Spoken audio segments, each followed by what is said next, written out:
કહેવત છે કે કહીને ઘેર કહોળ અને ધર્મીને ઘેર ધાડ।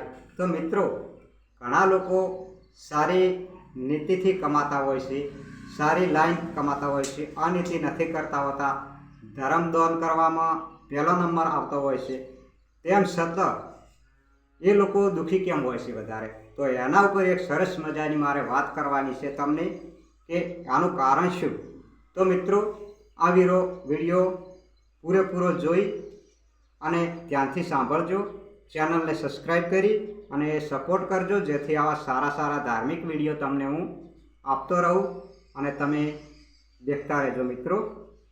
તો ખરેખર એ કહેવત સાચી છે અને એવો થઈ પણ રહ્યો છે કે જે ધર્મમાં વધારે આગળ હશે, જે ધર્મ કરવામાં દાન પુણ્યમાં આગળ હોય છે, નીતિથી કમાતો હોય છે, નીતિથી રળતો હોય છે, તેમ છતાં એના ઘેરે વધારે દુઃખ આવતું હોય છે અને દુઃખી થતો હોય છે।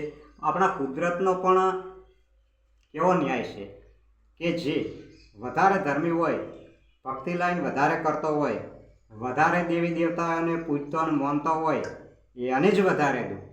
તો આ ન્યાય કહેવાનો છે ઉપરવાળાનો મિત્રો। પણ નિરાશ ના થતા કે ધર્મીને ધાડ। શું કારણ ખબર છે? કે વધારે દાન કરતો હોય છે, કોઈ બી ઓગણે આયેલાને, ભૂખ્યાને, તરસ્યાને અન્નદાન પાણી પાતો હોય, ટાઈમે જમાડતો હોય છે, તેમ છતાં ભગવાન એને જ દુઃખ કેમ આપતો હોય છે? અને આપે છે, પણ આજનો ન્યાય, કળયુગનો ન્યાય હોય છે, એને દુઃખ ખૂબ પડતું હોય છે।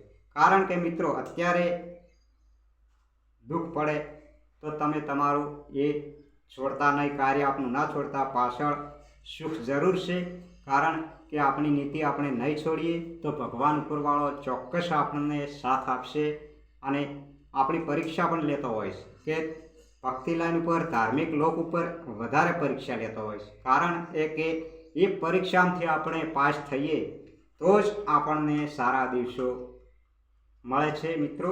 કારણ કે પાછળના ઇતિહાસમાં તમે જોજો કે જે ધાર્મિક લોકો, જે ભક્ત કવિઓ થઈ ગયા, ભક્તો થઈ ગયા અને સત્યવાદી રાજાઓ, સત્યવાદી માણસો થઈ ગયા, એમને જેટલા કષ્ટ પડ્યા છે, એમની પરીક્ષાએ જેટલી લીધી છે।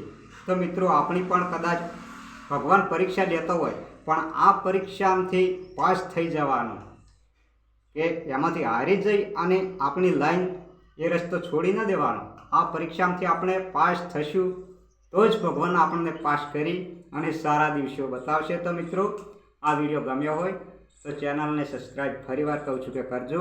બીજો વિડીયોમાં મળશું। જય માતાજી।